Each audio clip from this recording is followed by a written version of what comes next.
New tax slabs आ गई हैं, लेकिन अभी भी हमें समझने में प्रॉब्लम आ रही है। 12 लाख के ऊपर अगर कोई टैक्स है ही नहीं तो 4 to 8 लाख के ऊपर 5% और 8 to 12 लाख के ऊपर 10%, ये सब क्या है चलिए समझते हैं। देखिए 12 लाख तक आपको कोई भी टैक्स पे करने की रिक्वायरमेंट नहीं है, लेकिन जैसे ही आपकी इनकम 12 लाख से ज्यादा होती है, फॉर एग्जांपल 13 लाख होती है, तो 13 लाख होते ही आपके ऊपर ये स्लैब्स अप्लाई हो जाएंगे। फर्स्ट स्लैब 0 to 4 लाख तक का है, जिसमें आपके 13 में से 4 लाख आएंगे और उन 4 लाख के ऊपर कोई भी टैक्स आपको पे करने की रिक्वायरमेंट नहीं है।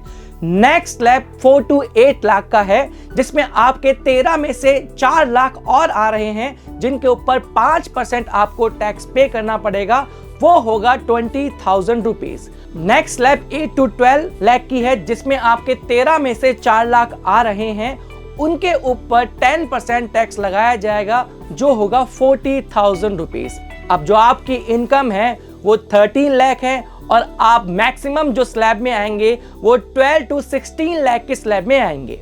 तो 12 to 16 लाख के स्लैब में आपका 13 में से केवल 1 लाख रुपए आएगा और 1 लाख रुपए के ऊपर आपको 15% टैक्स देना पड़ेगा, जो होगा 15,000। तो टोटल अगर हम बात करें आपके टैक्स की तो वो होगा 75,000, और अगर हम बात करें आपकी इनकम तो 13 लाख आपकी इनकम होगी, जो 4 लाख, 4 लाख, 4 लाख एंड 1 लाख में डिवाइडेड होगी। अब आप कहेंगे कि सर 12,75,000 तक सैलरीड एम्प्लॉयड को कोई भी टैक्स पे करने की रिक्वायरमेंट नहीं है, ऐसा क्यों? देखिए 75,000 सैलरीड एम्प्लॉयड को स्टैंडर्ड डिडक्शन मिलता है। अब नेट टैक्सेबल इनकम आई है वो 12 लाख है। अब 12 लाख के ऊपर गवर्नमेंट ने रिबेट दे रखी है कि कोई भी टैक्स पे करने की रिक्वायरमेंट नहीं है।